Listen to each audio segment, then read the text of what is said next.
Welcome to the Red Fox Report, brought to you by the Center for Sports Communications. I'm Patrick Taylor. And I'm Nick Vete. And today we bring you action from women's soccer, men's tennis, and volleyball. We begin today with men's soccer, though, as it was the Red Foxes hosting the Siena Saints. We begin in the 22nd minute as a controversial call started early here, as a handball is called on the Saint defender.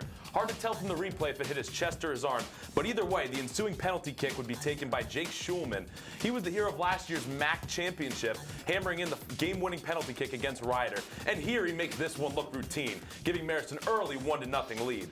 Now 36 minutes in, a couple of nice touches are going to take place here by the Red Foxes, and it leads to a Liam Salmon breakaway opportunity. He's going to head towards the 18-yard box, and he draws another penalty kick for the Red Foxes. Interesting decision here, though, is going to ensue for Marist, as they decide to send senior captain Enrique Cruz to the penalty stripe this time, rather than Schulman, who sank the earlier penalty kick. Cruz lines up the shot here, and it's saved by the diving Greg Monroe. He would finish the day with 9 saves for the day, and Marist remains up a score.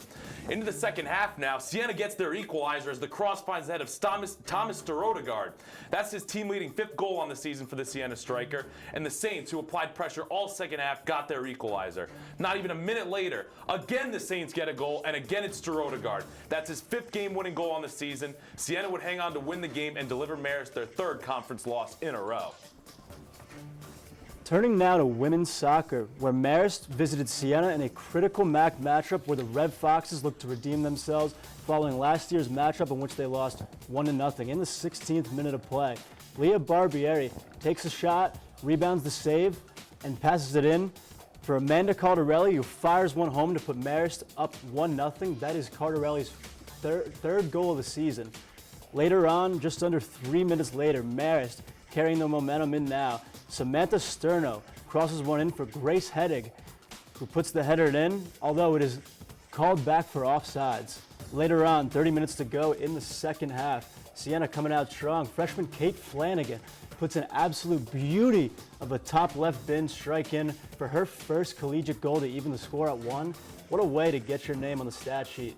Later on, just a minute left to play in the game, Marist is going to get fouled here at the top of the box. A crucial kick with under a minute to go. Amanda Cardarelli lining up. She rips her 11th shot of the game over the net. The final score is going to remain 1-1, and Siena has tied their 3rd straight game in a row, the most in program history. The Marist men's tennis team recently competed in the ITA regional tournament at Army West Point. All 5 of the men who competed went undefeated on the first day of action, with 3 members of the team advancing to day 3 of competition.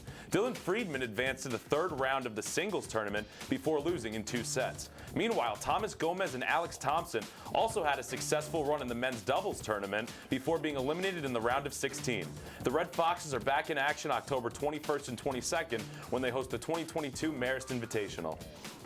On to women's volleyball, where Marist visited first place Fairfield. Fairfield is 9-0 in conference play this year. There's Sasha van der Merwe, who leads the MAC in kills per game. In the first set, Marist trailing 24-21. Watch as former MAC Player of the Year KJ Johnson bumps the ball to Blakely Montgomery, who dumps it in to win the set for the Stags and take a 1-0 game lead. Later on, second set, Marist, who was dominating the second set, come up huge here with a Sasha van der Merwe ace. That is the first set that Fairfield has lost since the MAC semifinals in November of 2021. Later on, Fairfield in the 3rd set having won, Marist leading 24-23 in the 4th. Watch as Vanessa Zoll goes for the kill. It is initially ruled out, but as the lineman and chair umpire discussed, Marist ends up getting the point. They tie the game at 2 sets apiece. Into the 5th set, Marist leading 14-13. KJ Johnson to a deflection of Owens. Sasha van der Merwe cleans it up. They get a 15-13 lead. They end up winning the game, handing Fairfield their first MAC loss since November 12th of 2021. That's all we have for you here today. Thank you for tuning in. I'm Nick Vete. And I'm Patrick Taylor. And we will see you next time on the Red Fox Report, brought to you by the Marist Center for Sports Communication.